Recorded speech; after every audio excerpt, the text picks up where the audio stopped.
যে মিরপুর জামিউল উলুম মাদ্রাসা 14 নম্বর জামিউল উলুম মাদ্রাসার একটা ছাত্র সাফকাত সামির ঘরের মধ্যে কোরআন পড়তেছে, ঘরের মধ্যে মাদ্রাসার পড়া পড়তেছে।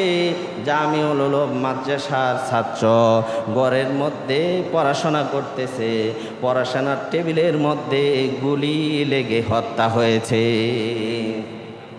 এই সাফকাত সামির ঘরের মধ্যে থেকেও মুসলমানের সন্তান হয়েও কোরআনের ছাত্র হয়েও বুলেটের আঘাত থেকে বাঁচতে পারে নাই। এটা আজকের কথা নয়, নবী 1500 বছর আগে বলে গিয়েছেন। ও মুসলমান ইমানদার, নবীর কথা সত্য না মিথ্যা? আওয়াজ দিয়ে বলেন, নবীর কথা সত্য না মিথ্যা?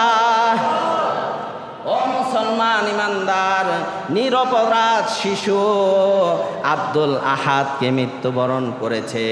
পুলিশের কোনো বিচার হয় নাই, পুলিশের কোনো বিচার হয় নাই। কেন? এই শিশু সন্তানকে, নিরপরাধ মাসুম বাচ্চাকে হত্যা করেছে।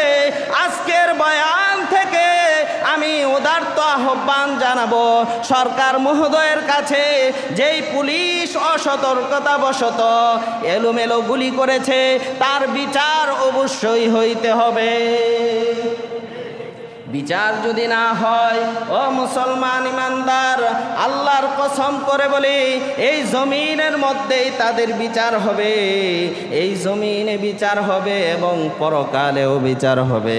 কারণ আমার আল্লাহ ডাক দিয়ে বলেন, জালেমের বিচার এই জমিনেও হবে, পরকালেও চূড়ান্ত বিচার হবে।